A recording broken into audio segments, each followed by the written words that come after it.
Hello and welcome to the Music Survival Guide, the independent musician's guide on how to survive in the music industry. My name is Phil, a mixing engineer. Hope you're doing wonderfully, marvellously well this morning, evening, nighttime, whatever time of day it is you're listening, and indeed wherever you're listening. Hope you're doing lovely today. This week I have an interview for you, and I'm interviewing most of November Now. We discuss things like taking your time to find your sound and not just rushing into it, songwriting and trusting your instincts around that kind of thing, and also the challenges of gigging in London. Don't get me wrong, there's joys as well, but in this case we're discussing the challenges. And it just leaves me to say, on with the interview. So today on the podcast I am joined by most of November Now. How are you all? Good. Yeah, hi Phil. We're obviously pleased to be on, and I think we're all good. We've been playing quite a bit recently, rehearsing, that is, writing new songs. Probably come on the back of a year or so where we kind of dropped off a bit. Didn't help that Gael moved to Bournemouth for a period of time. But yeah, it's good to be back. He's back now. I came back from the capital of rock, you know? Bournemouth? No, I'm joking. It's the capital of... we can't swear. Okay, sorry. It's the capital of stones. There's a lot of Jurassic stuff going there, so it's quite nice. Is that Bournemouth? I mean, that's true. Yeah. Or is it like Dorset? It's on the Jurassic coast. Well, I mean, it is it's Dorset, in Dorset. Yeah, no, it's good. It's good. A lot of people breaking stone on the beach. Yeah, I always wondered that. Is that completely fine? Is there no? Do they not want to stop people doing that? No, you're allowed to. There's plenty. Yeah. There's loads around. But they're not infinite. Anyway. Well, no, I guess not. But it's fun. You're allowed to do it. Honestly, I have done it. Yeah. But yeah. Well, then why are you questioning? I just think like there's only so many stones, and I just worry that we're going to run out. You're part of the problem, I'm afraid. So my first question, as always, is from an online random question generator. And my question for you this week is, which is typically better, the book or the movie? Of the book. You reckon? Of course. I mean, I would like to say the book, but I'm probably going to say the movie. Yeah, that's because you only watch adult movie. That's why. Do you read Jilly Cooper in your spare time? And is that the book version? Yeah, I don't even know who that is. You don't know who Jilly Cooper is? Thanks. I don't think so. Your new favourite I'm author. gonna write that down. I'm gonna find go it. and have a look. She writes erotic fiction. Oh, okay. That's probably why. I don't know what I know about her, but there we are. 50 Shades of Grey is a erotic version of Twilight. It is. In case you didn't know that. Well, there we are. This has got to a very strange start, but we'll put it back on the rails maybe with a more serious question. How did you all get into music in the first place? How did you end up where you are? When I was about 14 or 15 was when probably the age where a lot of people really get into music. At that time, it was, I'd say indie music was kind of the big thing. Like the charts were kind of dominant, like the Killers, Kaiser Chiefs, Block Party, those kind of bands. And because I really got into that scene, I wanted to play guitar. So for me, that's where it all started. Probably over the years, got into like more heavier music. For me, I think I have to blame my brother for that. So we had a shared family computer, as you did back in the day, which meant we had a shared iTunes account. And I just stole all his music, basically. Got into heavy bands from the start. From there, that defines me. Purist. And he had a guitar. He learned guitar from a young age, and then I just started picking it up from there.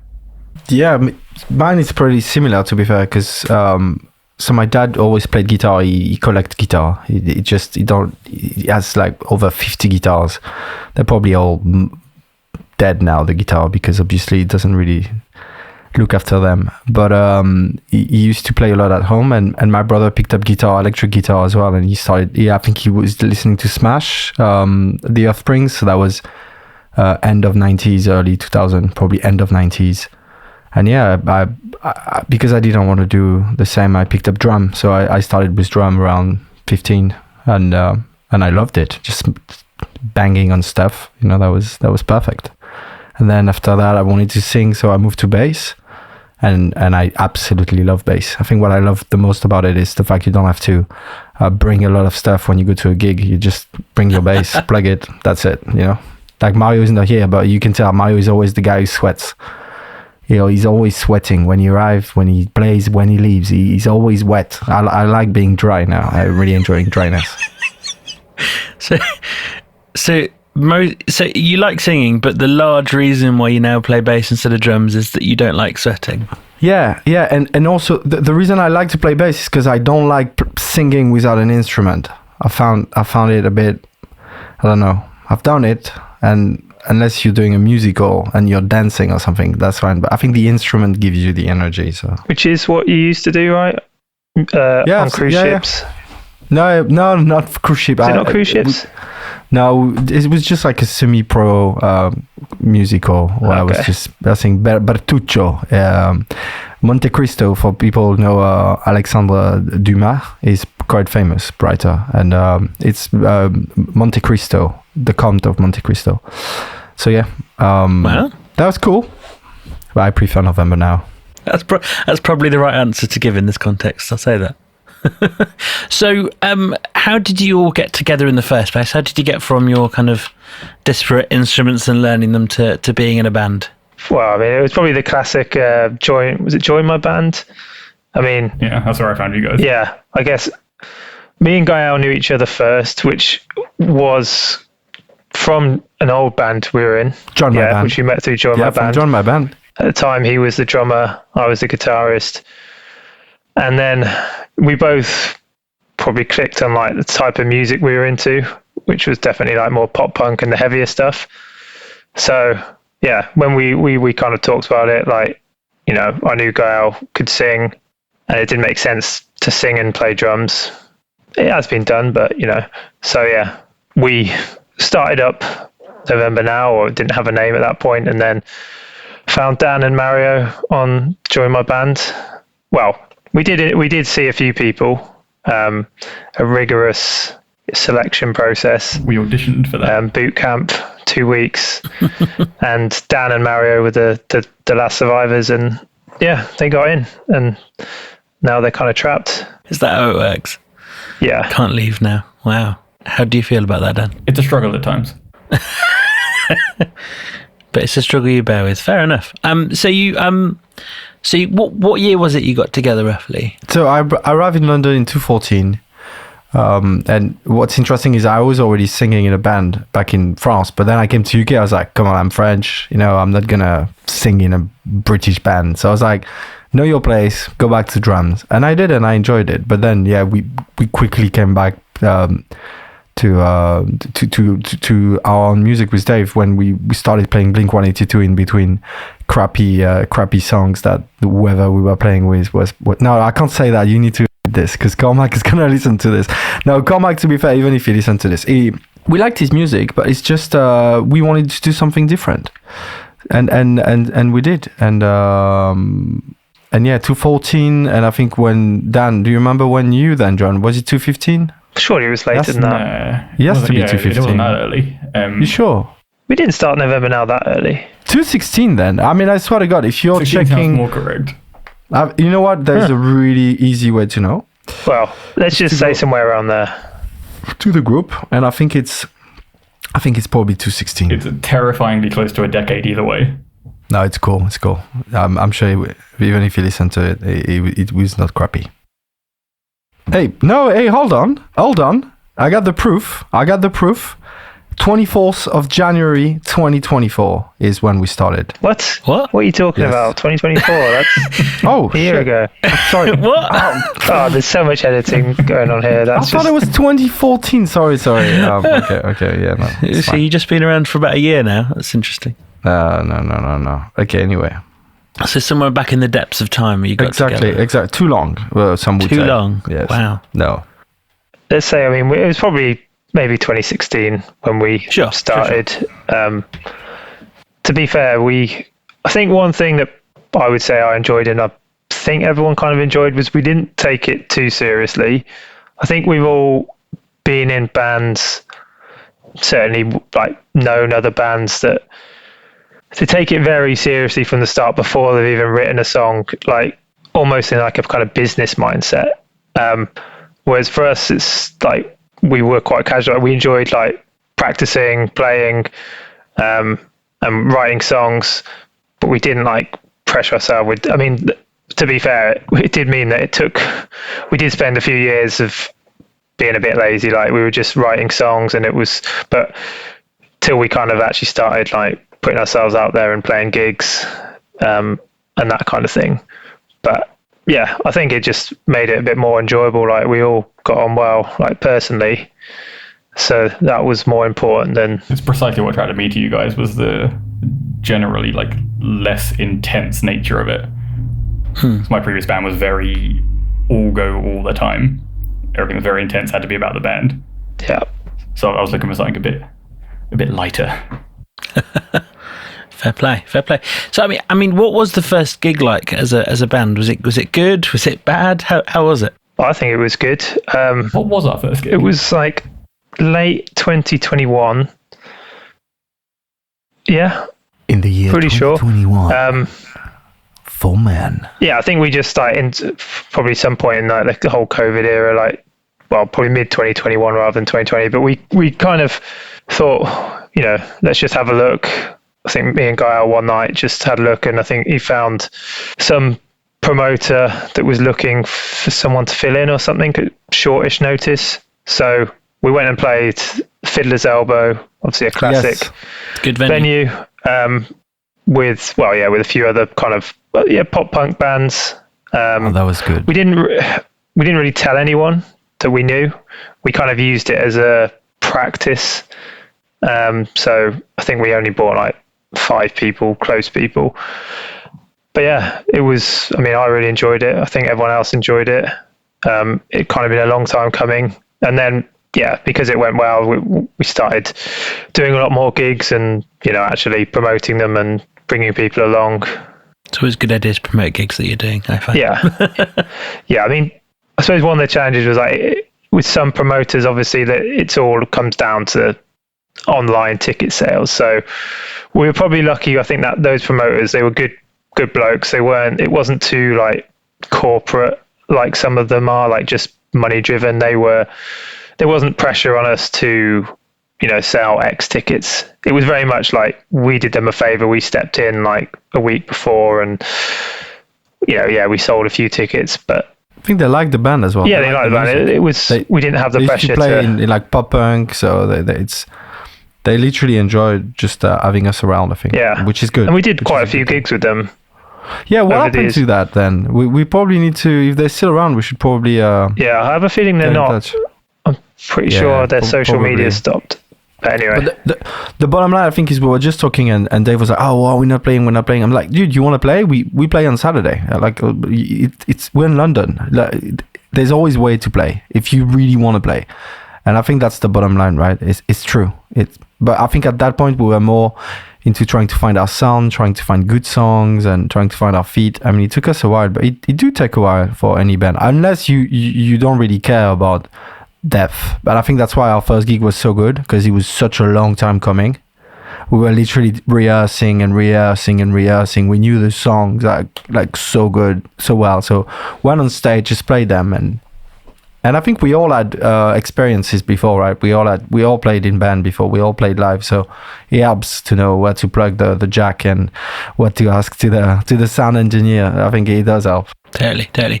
I mean, have you had any like nightmare experience gigs where things have gone wrong, or has it all been plain sailing? Yeah, I think that I have one memory of the roundabout in Old Street. You mean the Star? The Star, yeah. It used to be called the roundabout or road trip.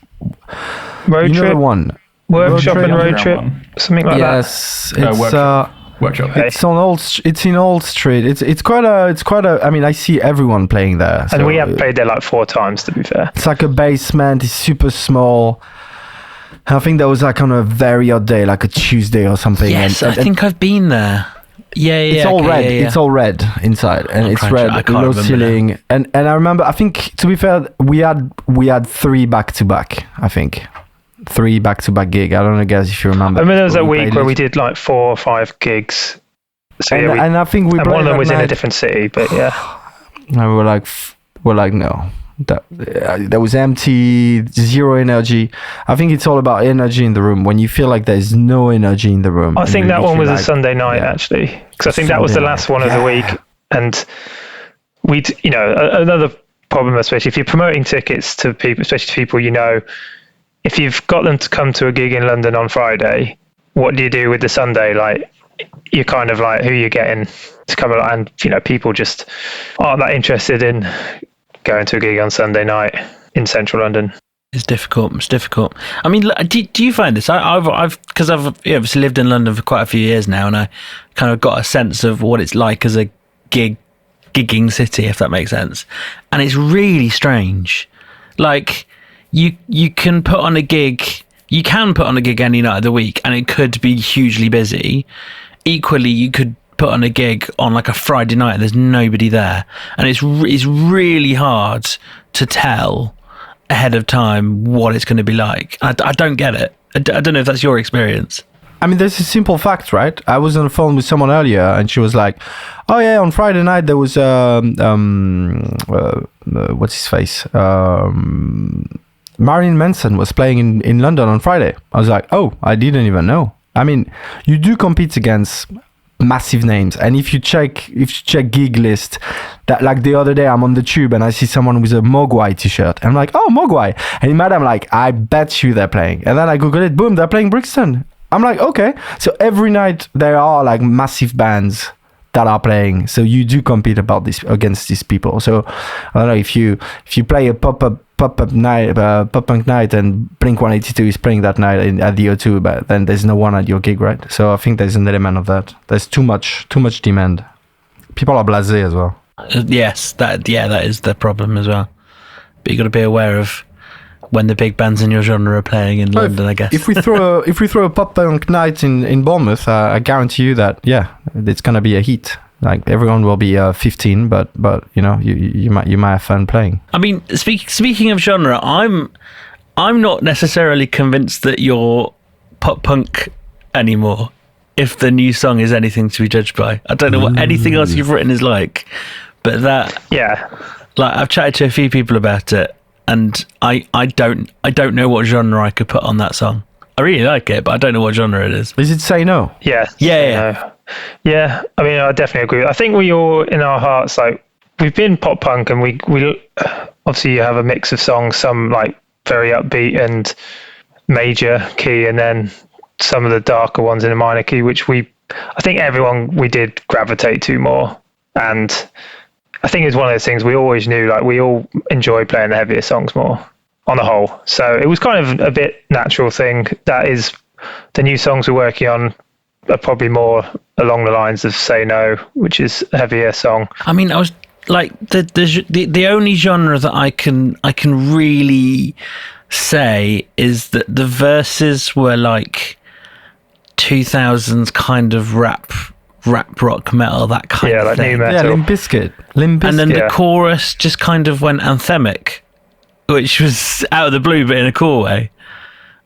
I don't know. Like, how do you guys write songs as a band? Was that particularly unusual, or was that quite stereotypical? Yes. This one was absolutely unusual. I think that's one of the first. I think isn't it the actual first in 7 years that we actually did in a band practice. It certainly originated in the band practice with that. Yeah, it's pretty much the first one that we like all just did on the spur of the moment, live in the rehearsal studio. Yeah. It just started with that guitar riff, and then just evolved from there. And then, I mean, I use Guitar Pro to kind of like track it out. So like, we had it recorded from the rehearsal studio. I kind of tracked it out just so we could have a bass version of it, and then Guy obviously like works on all the vocals, and like got those down pretty quickly. So I guess they say a lot of the best songs do come together quite quickly. It's worth noting that Dave is an absolute wizard at Guitar Pro. he'll put those demos together really, really quickly. Yeah. So we have something to work off of at home after the practices. I think was it like 2 weeks ago we wrote something in the practice studio. Yeah. And then by the time I got home, you had already written it in Guitar Pro. Yeah. It's not a skill. It's not a skill that's easily monetizable, unfortunately. But unfortunately, that's my niche. It's very useful for us. Oh, it's amazing. It's amazing. Yeah, it really helps. But I think what helps as well is you are one of these type of person who finishes stuff. It's interesting because I was chatting with one of my mates, one of my best friend from back in France, and he's also massive in pop punk. He used to play in Two Trains Left. I don't know if you know that band, but they're quite big in the pop punk scene in France. And he always sent me songs, but it's like 1 minute and it's all over the place, and it's like 3 songs in one, and I'm like, what the yeah, exactly. So Dave, when you do a song, like you make a little bit of an idea, and it's like he's an AI that is going to complete the song exactly how you would expect, no surprise. It's amazing. So I think he really helps us as well structure it, because I mean, I don't know about you, Dan, but I am all over the place, so that really helps, I think. Yeah, the focus definitely helps. Yeah, I mean, for me, like, well, I was just gonna say, for me, like, simple music makes the most sense. I think it's the most appealing to the masses, and I think if you want to be super technical, you can, but you need to be that good. And I know I'm not good enough to be doing that kind of stuff, so stay in your lane and do what you're good at. And I think for us it's like fun to play. I mean, one thing I would say, like, not something that I would say I have an issue with, but one thing I find a lot of bands, like unsigned bands, it's a bit, I find it sometimes a bit self-indulgent. It's like, there's obviously a lot you can enjoy, playing a 12-minute kind of like, progressive rock song that has like 6 different sections and like 5 solos, but whether the end listener is going to enjoy it as much, I don't think it's always the case. When I first heard just saying that the bit in the song that I was like, yes, that's my favorite bit, was the chorus. Like, as soon as the chorus came on, something in my head went, oh yeah, no, I like this one. And the thing that surprised me, but I get it, is you only do the chorus twice in the whole song. And I was there like, but surely you end with the chorus, surely, but you don't. And it's I mean, what's really good about that, and certainly any bands listening take note, is if a listener like me on Spotify or whatever hears the song, goes, I really like that chorus, I want to hear it again, the natural thing they're going to do is press repeat, or start it again, and then you get another stream. And it's just a little thing, and I know it's a bit kind of, no one really wants to talk about that kind of thing, but that is going to help in the long run with kind of re-listening, people listening to your music again and again. Yeah, 100%. I mean, that's something I've definitely over the years tried to think as much as I can about with music. Like, when you write a song and there's a bit you really like, it's so tempting to keep bringing it up. You have it in the intro, maybe you have it after the chorus, before the bridge, after the next chorus, at the end. So it's not easy to stop yourself from doing that, but that is, people do say the best bits, use them sparingly in a way so that people want to hear it again. Something that is interesting is sometimes you write a chorus and I'm singing it as a verse, and that is something I've always had in our previous band as well. And Dave, you'll flex with this, but I remember a guy I used to do music with. He's like, no, that's the chorus. I'm like, dude, it's a verse. I don't care. I'm going to sing it as a verse. And then sometimes, oh, you're not singing on that? I'm like, no, that's a bridge. So it's very interesting because it makes it very organic as well, the way the songs write. And I mean, Phil, your comment is really fair, but I don't think we thought about this. It's just, I think it's organic, right? It's this, you feel it. You're not really thinking it, and I think that's probably why I enjoy that band so much, and also our songs, is because we put a lot of heart in it, and we don't really think it that much. I mean, I don't know what you guys think, but that's literally how I see it.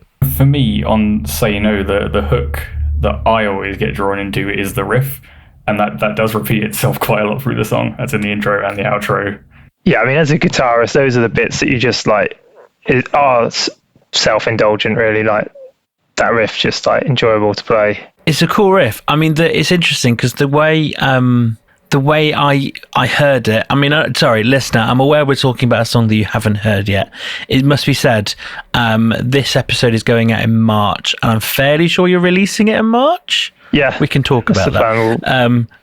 So you should be able to hear it very, very shortly around this episode, but we'll see. The thing about that riff, the way I heard it, certainly in the verses, is it almost felt like, the only way I can say it is punctuation on the vocals. I don't know why that's kind of the way I felt about it, but it felt like the kind of, with all the synths and the vocals and things like that, that the guitars and the drums and the kind of bass kind of coming in and out like that, was like punctuating, if that makes sense.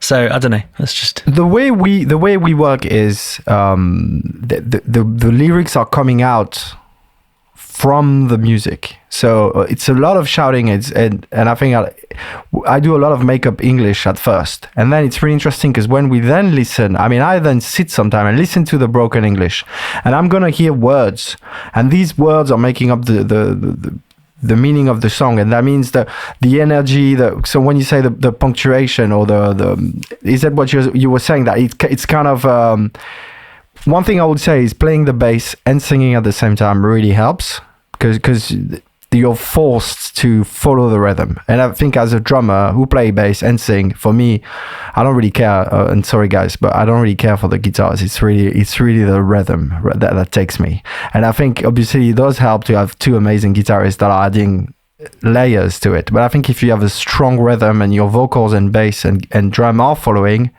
that's going to make a song catchy. And that's what makes the kind of Limp Bizkit kind of early 2000 vibe, I guess, because that's how it feels. It's not too much of a ripoff, but it's more like inspiration. Yeah, well, one thing I'll just add there, actually, is I don't want to inflate Gael's ego too much here. One of the best things about playing with Gael is, especially when we're rehearsing, and he touched on it there, like he picks up vocal melodies quickly, and he doesn't need words. He'll just make up random words. I don't know what he's saying half the time. It could just be listing out fruit or something, but it just helps get those ideas out quickly, and like we can work on them together, and like the songs, like sometimes those lyrics come together really quickly. I mean, perhaps why I say this is I think of some of the old bands or maybe people I've met before, have like done music with, like I find actually a lot of singers, they don't like to sing lyrics or vocals until they've worked on them. So I've been in a lot of situations where I've been playing with a singer and I've been playing something, kind of hoping that, or asking them to try and improvise some vocals or some sounds, but they're not happy doing it, or they're not able to do it. They need to kind of be able to sit down, listen, write the lyrics before they can kind of come up with something, which is just frustrating. I'm not, that's someone's process, but that's fair. So, I mean, do you think you're going to write songs like this more often, where you're kind of like in the room, if that makes sense? Yeah, I mean, we've got another one that we're sort of working on, which was pretty much the same thing.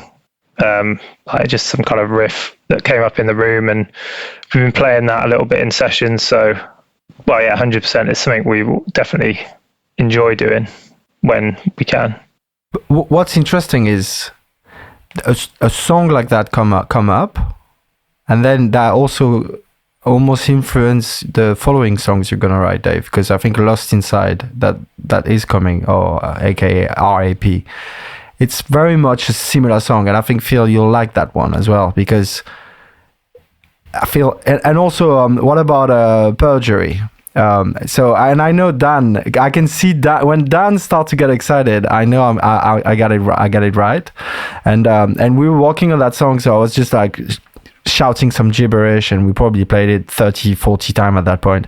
And then suddenly, I don't know, that the energy in the room is amazing. You could tell Mario was in a good mood, which really helps, because then suddenly everything clicks, and something came, and the melody was so good, and I, when you give yourself the thrill, it's not just us individually, it's us as a group, right? I think that's the thing. If we get thrills and if we get very excited about what we're doing in the room, then we know that people are gonna like it. I think that's also a rule of thumbs. The quality of Dave writing as well means that we have 150 songs and we can just listening to 10, 15, 20 and be like, no, I don't like that. And then suddenly, boom, you listen to it and say, oh, I like that.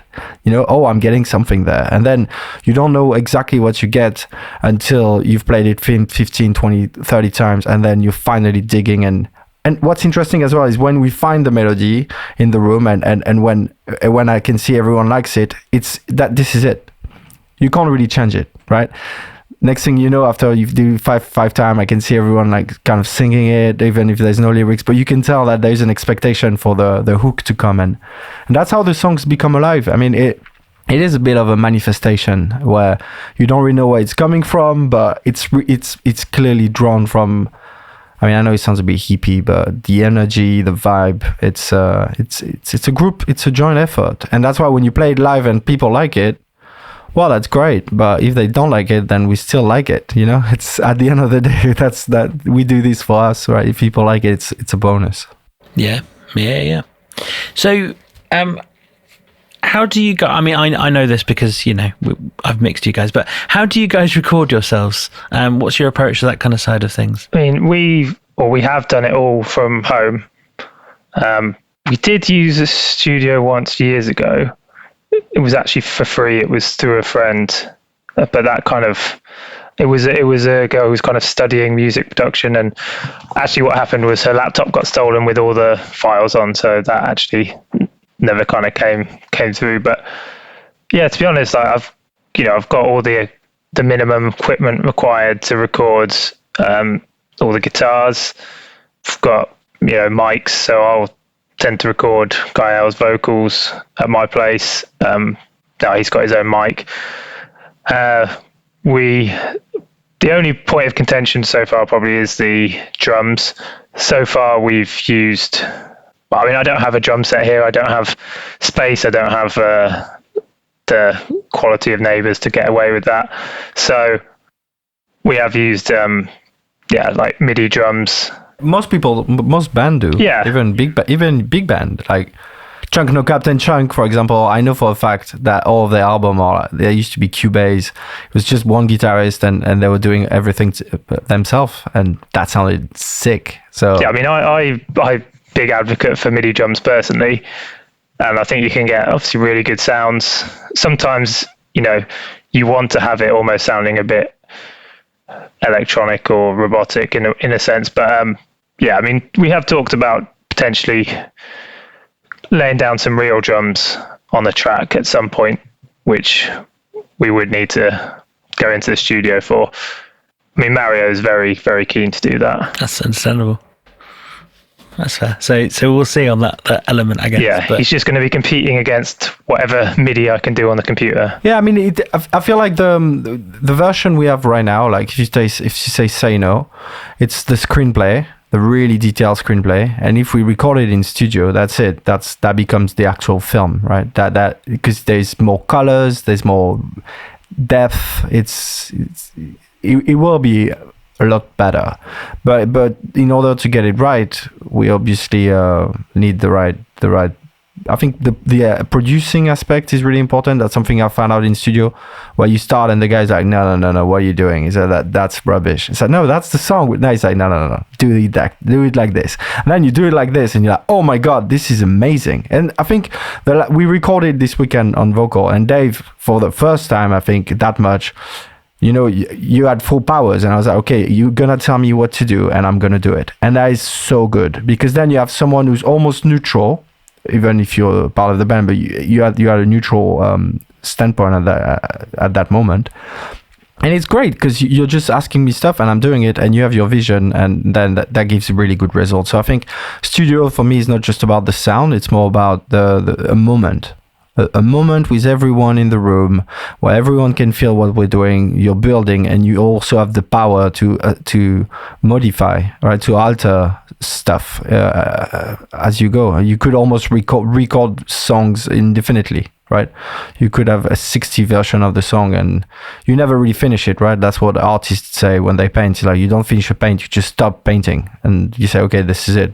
But you could keep going almost indefinitely, right? Yeah, and when we record the vocals, pretty much every song, right, you know, Gael would have spent time working on all the lyrics and we'll record them, but just when we're there doing it, always new stuff comes up. Like, Say No is probably a good example. Like, actually, a lot of the stuff in that song was just added, like, in the last 2 hours of us finishing off the recordings. Like, you know, there's lots of, I guess, like, little sections, like almost like you said, like rap metal type stuff, and this was never on the song originally, or some of the little effects, and that always happens. So what's interesting is the I do not want to know, I do not want to feel this sorrow. That thing was literally the last thing we recorded, and when I listened to it the first time and you kept it, Phil, I was like, this should be removed. And then I talked to Dave and I said, what do you think? He said, no, I think that sounds great. And now I'm listening to it, I'm like, yeah, that's actually quite good. And I think that's you, Phil, playing that role of almost of producer, is that we send you a bunch of stuff, literally, like, I don't know how many tracks Dave shared with you, but then you listen to it and maybe something's gonna stick, right? And that is your decision. We're giving you stuff to work with, and it's up to you to spice it up, or, to make it a bit less spicy. It's I think, yeah, it's similar to, as I said earlier, when Dan smiles. I know that when we record, if Dave he does that with his hand and then keep looping, and I'm like, okay, he's not happy, and then he stops and he's like, okay, cool, we got it. And that's good, because I keep going, and sometimes you do jokes and the jokes end up being actually quite good. So it's all part of the process, I guess. We're lucky to be at a time where we have technology to make things sounds absolutely sick, Like, sometimes I play songs to people who don't really understand music, and it's like, oh my God, this is amazing, that's such a great quality. And I'm like, yeah, I mean, this was recording in a bedroom, but it does sound freaking sick, right? Compared to band where we had to record on tape, I mean, he also had its own kind of magic to it, but I think now we have more room for you can edit and do a lot of things. Yeah, I mean, it's a difficult balance. You've got to be careful with editing and tuning and stuff like that, because you don't want to, if you do too much of it, you'll kind of lose the organic nature of what you're trying to do. So it's definitely a balance, but I do agree with you. So I don't know if you listened to the previous songs that we recorded.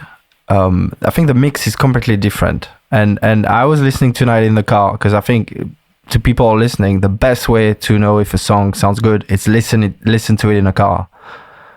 Honestly, that sounds so good. Just because, I don't know, it's closed space. You got 4 speakers.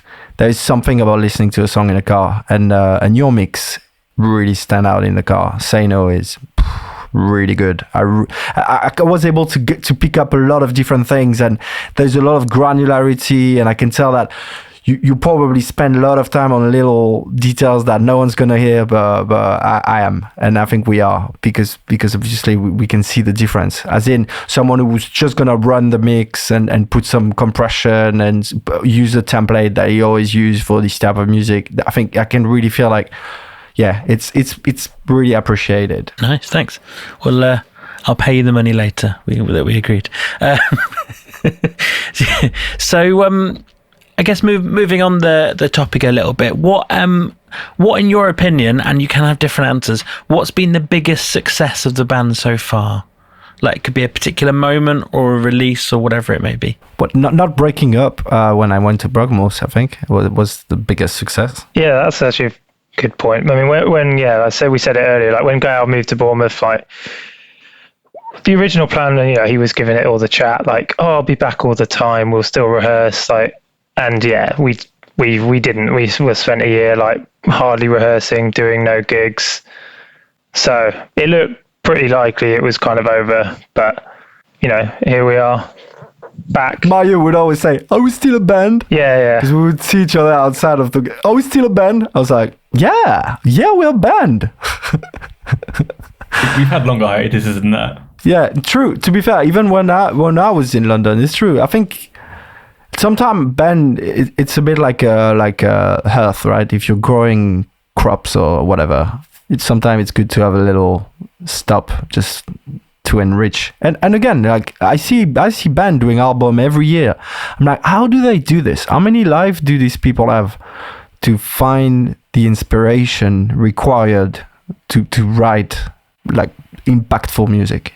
How do they do it? And I think that's why a lot of bands lose their touch, because if you think about first album Sum 41 did, that was probably 5, 6, 7 years on the making, and they pick up their best songs, and then they probably had to release an album in the next 2 years, and they're probably like, oh my god, what are we doing? Are we taking the crappy songs and put them on the second one, or are we trying to rewrite them? So think about Sum 41, because I think it's a good example of a band who had very amazing first albums, and after that they were good, but they lost something. And I think what they lost is life.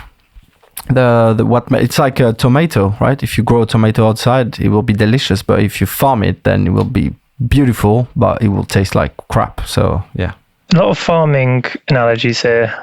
Yeah, it's not the analogy I was expecting. no, I mean, I hopefully you get it, right? It's Oh yeah, no, I understand what you're saying. things needs to come deep, and then because otherwise it's just a waste of time and energy. I think every time we leave the practice, we feel better.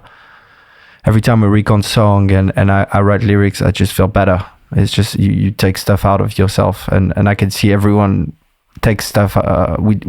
We're really taking things outside of ourselves when we play, and I think that's important. Right? I think I would add, I mean, the year that when we started gigging, we had certainly a period, whether maybe it wasn't quite a year, but there was a period where we did a lot of gigs. I think that was a success, having gone from no gigs for years to,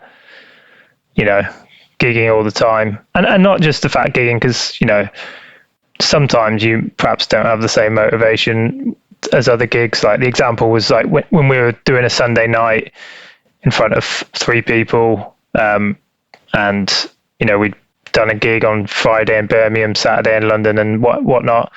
But yeah, I think the fact that we kind of sustained that and kept the motivation during that period to keep doing gigs, and we kept, I guess, getting booked, which was something. Yeah, I think we had a couple of people also coming. When I say a couple, it's literally 2. I think it happens 2 times where we saw people and say, "Oh yeah, we saw you like last year," and when I saw you were doing a gig, I was like, "Oh my god, I need to come and I need to see these guys."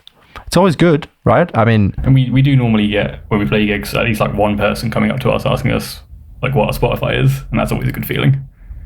And someone you don't know is like, "Hey, who are you guys? Let me follow you."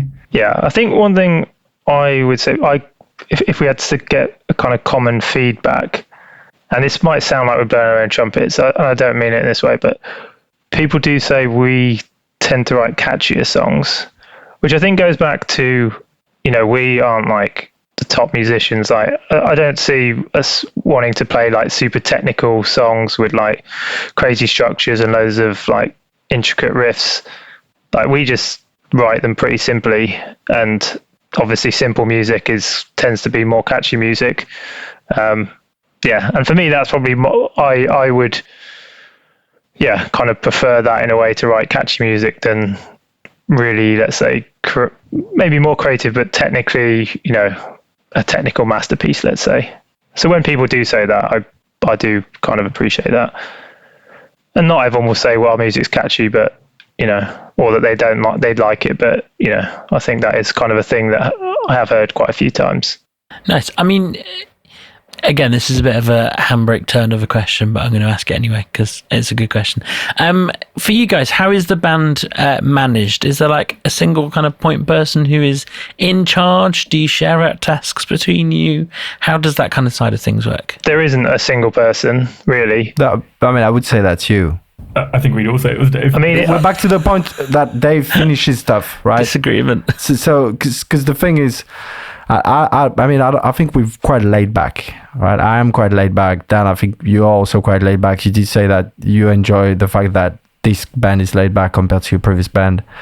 I think we just love music and we just love playing it, but we don't, if something happens, it happens. And to the point as well, when the first gig, Dave, you were the one not moaning, but you were like, oh, why are we doing this? We need to play gig. And I was like, yeah, you want to play gig? Let's play gig. And then after that, you became the point of contact. When we write songs, you always push them. Yes, of course. I think you are the engine, definitely. Of course. Yeah. So I think we need it. Yeah. To remind. I do probably do more stuff, but maybe it's just the word manage. Like that makes it sound like too corporate. Yeah, because it's not like that really. Yeah, but you're a line manager as well. I don't think any of us are. Are you? Do you line manage, Dan, in your job? No, not yeah, me neither. I can't. I could, but I'm not really. I'm more like an individual contributor. I think you like managing stuff, and that's good. It's good. You set targets and. Yeah. Although I don't think managing musicians can ever be a really fun job. Like musicians are just notoriously difficult people. Yeah, are you saying that you're all difficult people? No, but we're not, like maybe rock stars, like people who get spoon fed. Because because musical people tend to be like perhaps a different personality type, a bit more creative, a bit more, I don't know, free spirited or whatever. So that was more my point. But I'm not trying to manage the band. Well, I just do more of the work, I would say. Maybe you do it? Huh? What do you think? Maybe do it. But it depends what does that mean, really? It's more like, I think, look, the fact that we're here tonight, how you push things with Phil, and thanks for that, because, it's taking us where we are now with really good song recorded and many more to come, a new trajectory, a new direction that is a lot more like us, a bit less than trying to sound like Californian band, but more like trying to sound how, as you said, Phil, I think you said it tonight, and that it clicked. You said you like when it sounds kind of the way we are, and that's what makes your identity as a band. It's like, yeah, we say we are a pop punk band just because we like it and we're proud. I think we should be proud of where we're from. But I see what you mean, where things just evolve. But we're in a world where label helps, right? Because it means if someone is a pop punk fan and come to see us, that they won't be disappointed, right? If we say we're a new metal band and we start to sing songs about a man who's in love with his guitar and stuff, they're gonna think we're crazy, right? Because we do have this type of songs. So, yeah. David, I don't think I don't think it's a label that you should necessarily reject. It's not a bad thing. It's just a thing. Yeah. Yeah. No, I know what you mean. I just see it as I do perhaps more of the work, but I don't feel like I'm managing the people. Maybe I manage the work, but not the people. And we all do kind of contribute different things in like the song, whether it's the songwriting or like even just like sorting out practice or whatever it is. That's fair. So, what goals do you have for the band in the next 6 months to a year or so? You can be as vague or specific as you like. Well, I think it's good that we've kind of started up again after, like we said, quite a long period where, we weren't really writing, we weren't practicing, we weren't gigging. For me, getting more songs finished, both in terms of playing, but also recording, and that's probably the thing that I most look forward to. I think the gigs, doing some more gigs like we have done in the past would be great as well. I think I'm probably more motivated by like getting songs out, getting songs finished. I'm sure some of the other guys are more motivated for the gigs. Yeah, it's chicken and egg, right? Because I feel like everything's connected. As in, do you need to complete an album and go to studio, and then that gives you a reason to go on a UK tour? Because we do follow bands that we met, and we can see what they're doing, and they seem to have a lot of fun. I think it would be good to wrap something up, right? And I think now that we found you, it would be interesting to see if we could just record all of these songs in a studio environment maybe, and everyone, like Dan plays your guitar, you play your guitar, and I play my bass, and we all really record the instrument, and that is us. That is really us. And then maybe I feel like if we do that, we'll enjoy it so much that we will be dying to go out and play. And then I don't really know, because the thing is, in this day and age, there's not like labels, or like even like 10-15 years ago, it was different. You could get signed in Japan in a very obscure label, and they will call you and you will do a Japan tour. I mean, I had mates doing this and they absolutely loved it. I think we just want to make sure we keep enjoying it. And what could be the goal? Yeah, the goal could be to play again, I guess. And then tour Japan. Yeah, why not? I mean, yeah, we have talked about that before. Like, well, Gael mentioned it to me. I didn't know how like realistic it was. Oh, it's more realistic than you think. Trust me. Just because if you listen to band like a Man on a Mission, I mean, this is, to be fair, that to me, that's one of the bands that is probably the closest in my head from what we're trying to achieve. They don't have label. It's very rock. It's very alternative. It's kind of pop punk. It's really good. They're really good at music, so I think they love that type of music. Yeah, I do get what you said. I mean, I went to Japan last year, and there was the big. You could sense that scene. There's a lot of that alt rock, pop punk, metal, and it's quite commercial as well. Like there's, you hear it in like shops and everything. So I can believe in what you're saying, in that there's a demand, but yeah, I still don't know how realistic it is for just a band like us to go out there and do something like that. But yeah, if that ever happened, that would be pretty cool. Well, let's start with England, right? But we're lucky enough to be in a country where, like, for example, maybe tour here first. Yeah. Look at Bowling for Soup. Like, they're playing with Weather, and they're probably gonna be sold out. And we're going to 4 Years Strong tomorrow, and there is also smaller bands that come and play, and they're always sold out. So there are people out there. Like I went to see Alien and Farm in Margate, and it was jam-packed, and you could see different type of age, like from 15 to literally 60. Like you would see these old timers, and they absolutely loved it. So I genuinely think that England is probably one of the best country to be, if not the best country to be. Because even if America has a lot of people, it's big. It's a big country, right? If you want to tour America, you need a lot of time, a lot of money. But England, we could do that in a weekend, almost a big weekend. We could do 4 dates and across England. One in Leeds, one in Birmingham, one in London, one in Bournemouth. Sorted. You get to war. Stay tuned, 2025. Wow. Well, we'll see. So my penultimate question for you all is, what is your best piece of advice for bands nowadays? I think everyone's got some good advice to offer, even if they don't think they do. Something, I'd say we've already touched on this. Like, I think for us, we've probably enjoyed it more because it's just been about the music. It's not been about all the stuff that goes around it.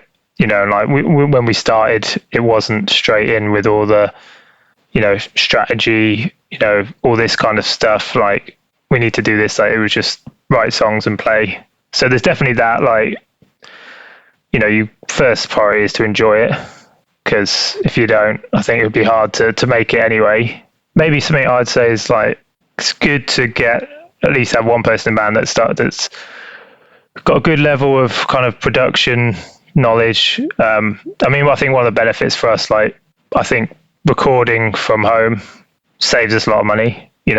Obviously we've used yourself, and we've used producers to mix and master, which is obviously not as expensive, but that's a cost we're perhaps more happy to pay. But I think those kind of things are definitely useful skills to have and save you a lot of money.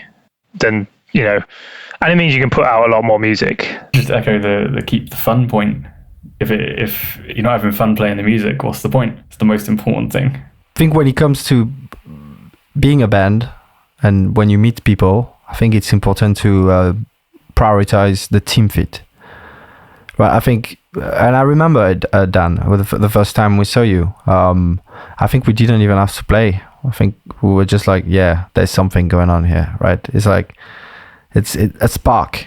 So I think if you're looking for bandmates, don't even go to the practice room straight away. Just go have a coffee, have a pint, see if you can be friends with them. because yeah, you're gonna see a lot of them, you know.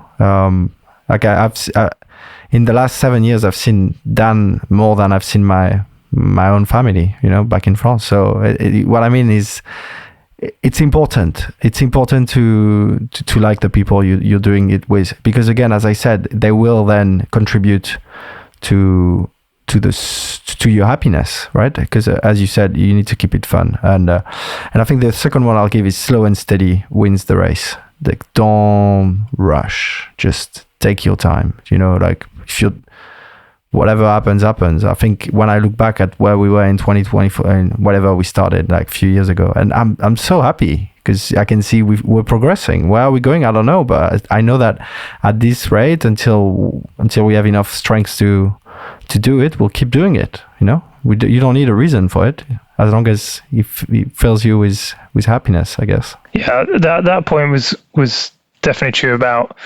I mean, when we started the band, and like we said, we met people from join my band, we did make a conscious effort to, as well as doing a studio practice with everyone, like meet people like outside of the studio, like have a drink, and kind of like Gail said, get to know them so that you know that you're actually going to get on, and than just being blown away by their musical talents.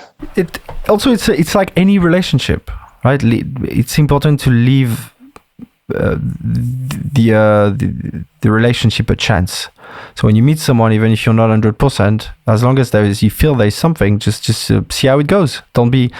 I don't think I see a lot of band, and I hear band just doing like casting, right? And they're like, okay, you want to be the next. It's like, no, just go easy, right? Just take the first one, see how it goes. Maybe last a month, 3 months, and then if it's not the right one, then move to the next. And then little by little, you know, you don't have to create the band straight away. You just need the energy to keep flowing, right? For us, it started with Dave and I. We had the energy, and then when Mario and Dan came, they brought their own energy, and that was compatible with us, and that's why we're still there 6-7 years later, and after like sometime years of hiatus, but it's still we're now playing the best music we've ever played. And that's all about it. If you're on your own, you're not gonna progress, but if you're with a band, you will always progress, because it's a bit like a marathon that you run with your mates, right? Sometimes you run in front and you feel like you're pushing, and sometimes they're gonna pull you. It's super important to keep going, because yeah. Good advice. So my final question to you is, to close out the podcast, I'd like to ask for your favourite song, or even perhaps your newest song, to play at the end of the podcast. So which song is it and why? So yeah, it's got to be the new song. See to be seen if it will be out by the time this airs, but it should be out around this time. But Say No, which obviously you've mixed for us, which is, we've kind of been talking about, like new sound, like heavier music, like it's completely different to all the stuff we have put out before or been playing at gigs. That's more like pop punk, like a lot of it more upbeat, and it's really fun to play, so it's got to be that, really. Well, this is November Now with Just Say No. Guys, it's been great to talk with you. Thanks, Phil. Cheers. Okay, Phil.